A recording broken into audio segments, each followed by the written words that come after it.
इतिहास का सबसे पेचीदा रेस्क्यू ऑपरेशन थंडरबोल्ट। 3 जुलाई 1976 की रात लगभग 1 बजे अंधेरे में दुनिया का सबसे पेचीदा रेस्क्यू अभियान शुरू होने वाला था। युगांडा के एंतेबे एयरपोर्ट की ओर सारी दुनिया की आंखें टिकी हुई थी, क्योंकि निर्दोष जिंदगियों का भाग्य अधर में लटका हुआ था। एक सप्ताह पहले 27 जून 1976 को एयर फ्रांस फ्लाइट 139 एयरबस के एक विमान जो कि तेल अवीव से पेरिस जा रहा था और 248 पैसेंजर और 12 क्रू मेंबर्स से भरा पड़ा था, जिसमें से कई लोग इजरायली या यहूदी थे। किंतु जब ये विमान आधे रास्ते पर ग्रीस की राजधानी एथेंस के एयरपोर्ट पर रुका और 58 और यात्री चढ़े, यही वो पल था जहां से ये सब मकड़जाल शुरू हुआ। दरअसल उन 58 यात्रियों में से 4 निर्दयी आतंकवादी हाईजैकर्स निकले, जिन्होंने ये समूचा विमान हाईजैक कर लिया था। पहली वजह थी रैंसम अमाउंट $5 मिलियन हासिल करना, और दूसरी असल वजह 53 फिलिस्तीनी और फिलिस्तीनी समर्थक उग्रवादियों की दुनिया भर की जेल से रिहाई, जिनमें से 40 तो सिर्फ इजराइल में ही कैद थे, और बदले में यहूदी बंधक पैसेंजर्स की अदला बदली उद्देश्य था। अगर ऐसा नहीं होता तो वह 1 जुलाई 1976 से एक इजरायली बंधक पैसेंजर्स को जान से मारना शुरू कर देंगे।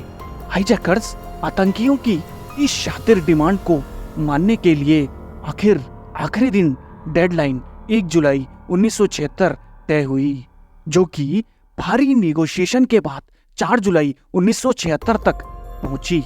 कथित 4 हाईजैकर्स में से 2 तो Popular Front for the Liberation of Palestine External Operation के सदस्य थे, और 2 German hijackers German Revolutionary Cells के, जिन्होंने उड़ान को उसके मार्ग से हटाकर बेंगाजी एयरपोर्ट लीबिया में रिफ्यूलिंग के लिए उतारा, और फिर 7 घंटे के बाद वह हाईजैकर्स फ्लाइट को लीबिया से युगांडा के एंतेबे एयरपोर्ट की ओर ले गए।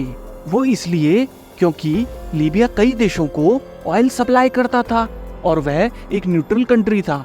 वह इस कुकृत्य में कभी भी आतंकवादियों का और हाईजैकर्स का साथ नहीं देता। और दूसरा कारण यह था कि इजराइल इजिप्ट पार करते ही लीबिया में घुस जाता और हाईजैकर्स का काम चुटकियों में तमाम कर सकता था। अब फ्लाइट युगांडा उतरी, यहाँ 4 और आतंकवादी हाईजैकर्स फ्लाइट का पहले से ही इंतजार कर रहे थे। यह सब प्री प्लान था। अफ्रीका के मध्य में उन्हें तानाशाह ईदी अमीन के शासन के तहत शरण मिल गई, जिन्होंने बेशर्मी से फ्लाइट हाईजैकिंग में हाईजैकर्स का साथ दिया। दरअसल ईदी अमीन युगांडा के लिए इजराइल से कुछ फाइटर विमान खरीदना चाहता था। यह प्रस्ताव इजराइल ने कुछ कारणवश ठुकरा दिया था, तो वो ईदी अमीन भी इजराइल के खिलाफ भरा बैठा था। अब युगांडा फोर्सेस तो हाईजैकर्स आतंकवादियों से हाथ मिला रही थी। अब मौत होस्टेजेस पर छाया की तरह मंडरा रही थी। लेकिन लगभग 4000 किलोमीटर दूर इजराइल में आशा की एक किरण चमक रही थी। वो आतंकी शायद भूल गए थे कि वह किसको चोटी काट रहे हैं। दुनिया की सबसे धाकड़ खुफिया एजेंसियों में से एक इजरायली खुफिया एजेंसी मोसाद को इन सभी यात्रियों को सकुशल निकालने का कर्तव्य निभाना था, और उसने ऑपरेशन के लिए जरूरी सारी महत्वपूर्ण जानकारी एकत्रित कर ली थी। घड़ी टिक टिक कर रही थी और इजराइल डिफेंस फोर्सेस IDF जानते थे कि उन्हें तेजी से कार्रवाई करनी होगी। मंच तैयार हो गया और योजना शुरू हो गई। इस ऑपरेशन का कोड नेम ऑपरेशन थंडरबोल्ट होगा, लेकिन यह इतिहास में हमेशा के लिए एंतेबे रेड या ऑपरेशन जोनाथन के रूप में अंकित हो जाएगा, जिसका नाम यूनिट के बहादुर नेता योनाथन नेतन्याहू के नाम पर रखा गया था। IDF को पता था कि उन्हें जबरदस्त प्रतिरोध का सामना करना पड़ेगा, क्योंकि युगांडा सेना हाईजैकर्स के प्रति वफादार थी। फिर भी वह निडर ट्रेंड कमांडोज अपनी खतरनाक यात्रा पर निकले। उस भयावह रात में 6 IDF इजरायली विमानों ने रेस्क्यू ऑपरेशन के लिए शारम अल शेख एयरपोर्ट से उड़ान भरी, जिसमें 4 C-130 हरकुलिस एयरक्राफ्ट और 2 बोइंग 707 जेट शामिल थे। C-130 हरकुलिस एयरक्राफ्ट पर लगभग 100 कमांडो सवार थे और बाकी खाली बचे C-130 हरकुलिस को जानबूझकर खाली रखा गया था होस्टेज पैसेंजर्स को वापस लाने के लिए।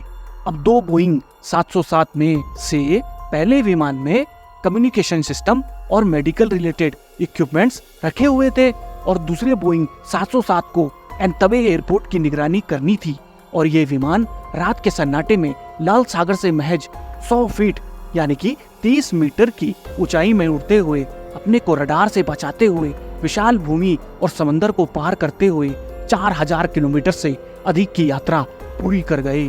चुनौती बहुत मुश्किल थी, लेकिन असफलता का कोई ऑप्शन नहीं था।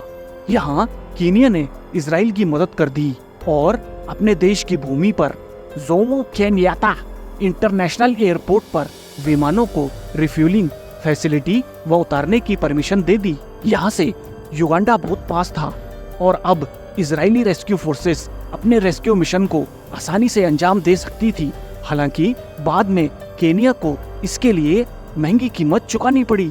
युगांडा तानाशाह इदी अमीन ने युगांडा में रह रहे कीनियन सिटीजन्स को इस काम के लिए काफी परेशान किया। बचाव अभियान में 1 सप्ताह की सावधानी पूर्वक योजना बनाई गई और इसमें महत्वपूर्ण बात यह निकली, जिस पर हाईजैकर्स का ध्यान गया ही नहीं, कि ये एंतबे एयरपोर्ट का डिजाइन यानी कि नक्शा ही एक इजरायली कंपनी ने बनाया था, तो उनको चप्पे चप्पे की जानकारी थी। अब हाईजैकर्स ने एक गलती और कर दी कि सिर्फ यहूदियों को छोड़कर बाकी सारे देशों के पैसेंजर्स को उन्होंने रिहा कर दिया। 30 जून को हाईजैकर्स ने 48 बंधकों को रिहा कर दिया। रिहा किए गए लोगों को गैर इजरायली समूह में से चुना गया था, मुख्य रूप से बुजुर्ग और बीमार यात्री और बच्चों वाली माताएं। उनमें से 47 को चार्टर्ड एयर फ्रांस बोइंग 747 द्वारा एंतबे से पेरिस के लिए उड़ाया गया था और रिहा किए दूसरे देश के नागरिकों से प्राप्त जानकारी के अनुसार रेस्क्यू कमांडोज को पता चल गया था कि सारे इजरायली व यहूदी नागरिक रनवे से 2 किलोमीटर दूर किस टर्मिनल के रूम पर रखे गए हैं। Israeli rescue mission task force में 100 कमांडोज थे जो 3 घातक टोलियों में डिवाइडेड थे। पहली टोली ग्राउंड कमांड एंड कंट्रोल, जिसका काम हमले के दौरान दूसरी टुकड़ी को सपोर्ट देना, communication, ground guarding and clearance था। इसका नेतृत्व ब्रिगेडियर जनरल टैन शावरॉन कर रहे थे। दूसरी टोली असॉल्ट, इसमें 29 यलगार धावा वाले घातक कमांडोज थे जिनका काम था आगे बढ़ और धावा। इसकी command lieutenant colonel Yonatan Netanyahu के पास थी। तीसरी टोली सिक्योरर्स, जिसमें गोलानी फोर्सेस, पैराट्रूपर्स और साइरेत मटकाल फोर्सेस के ट्रेंड कमांडोज थे, जिनको C-130 हरकुलिस विमान को सुरक्षित करने और बंदूकों को बचाकर विमान में चढ़ाने का काम सौंपा गया था। लौटते समय इसी टोली ने युगांडा एयरफोर्स के मिग विमान निस्तेनाबूद कर दिए थे। IDF के लड़ाके एक घातक प्लान के साथ सटीकता से आगे बढ़े। रात एक अंधेरे में चारों C-130 हरकुलिस एयरक्राफ्ट एंतबे एयरपोर्ट पर लैंड करते हैं। आश्चर्यजनक रूप से एयरपोर्ट पे तैनात सिक्योरिटी और युगांडियन फोर्स इसे हमेशा की तरह उतरने वाले फ्लाइट मानती है। एंतबे एयरपोर्ट के ऊपर 5वां प्लेन बोइंग 707 सर्विलांस हेतु चक्कर लगा रहा था। 6ठा बोइंग बाहर था, जिसके पास मेडिकल और कम्युनिकेशन टूल्स थे। अब रेस्क्यू कमांडोज एंतबे एयरपोर्ट पर उतर चुके थे। प्लान के मुताबिक C-130 में ईदी अमीन की कार का काफिला जैसा काफिला रखा गया था, जिसमें उसकी ऑफिशियल कार काली मर्सिडीज कार थी और रेंज रोवर गाड़ियां उसके काफिले का हिस्सा थी।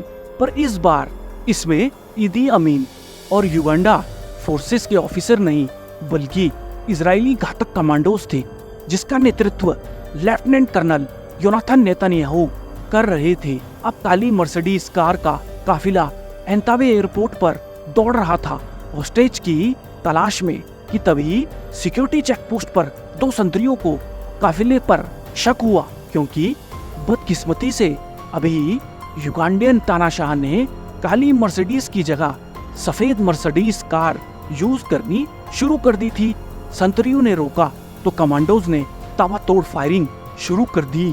पीछे आते कार में एक कमांडो ने असॉल्ट राइफल से फायर खोल दिया, जो प्लान में नहीं था। अब क्या, अब तो आर पार शुरू हो गया और घातक कमांडोज की टोली ने मात्र 53 मिनट में ही हाईजैकर्स को मार गिराया। अब रेस्क्यू टीम शोर शराबे के साथ टर्मिनल के होस्टेज वाले कमरे तक घुस आई थी और कमांडोज जोर से हिब्रू और इंग्लिश में चिल्लाए, Stay down, we are Israeli soldiers. תישאל למטה, אנחנו חיילים ישראלים. सारे यहूदी होस्टेजेस किसी वर्दीधारी के मुंह से हिब्रू सुनते ही खिल उठे और जमीन पर सर पर हाथ रख के लेट गए। किंतु आपातापी में एक फ्रेंच इजरायली माइग्रेंट 19 वर्षीय नौजवान खड़ा हो गया और गलती से हाईजैकर के संदेह में रेस्क्यू टीम की गोली का शिकार हो गया।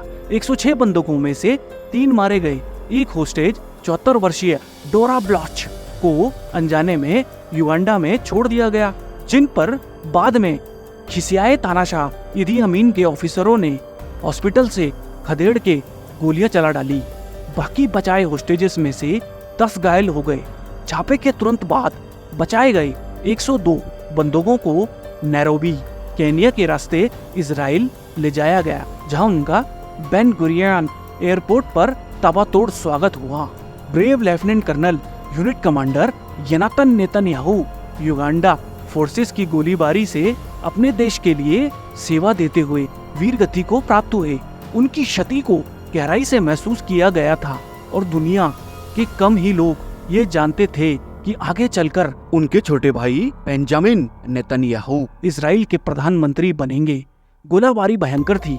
सभी आतंकी, हाईजैकर्स और युगांडा के लगभग 43 सैनिक मारे गए। सभी पैसेंजर्स को सकुशल बचाकर इजराइल लौटे हुए आईडीएफ कमांडोज ने खुले एयरफील्ड में खड़े युगांडा के 11 सोवियत निर्मित मिग 17 और मिग 21 सरीखे लड़ाकू विमानों को भी मलबे के ढेर में तब्दील कर दिया था, क्योंकि वह जानते थे कि लौटते समय वो मिग फाइटर उनका पीछा आसानी से कर सकते थे। इन तबे हमले के मद्देनजर दुनिया अपने नागरिकों की सुरक्षा के लिए इजराइल की अटूट प्रतिबद्धता से आश्चर्यचकित हुए बिना नहीं रह सकी और इतिहास में एक बार फिर आईडीएफ और मोसाद के धाकड़ कमांडोस ने बता दिया कि वह अपने देश के नागरिकों के लिए पूर्णतः प्रतिबद्ध है और किसी भी कठिन से कठिन चुनौती से निपटने के लिए सदैव तैयार है। धन्यवाद।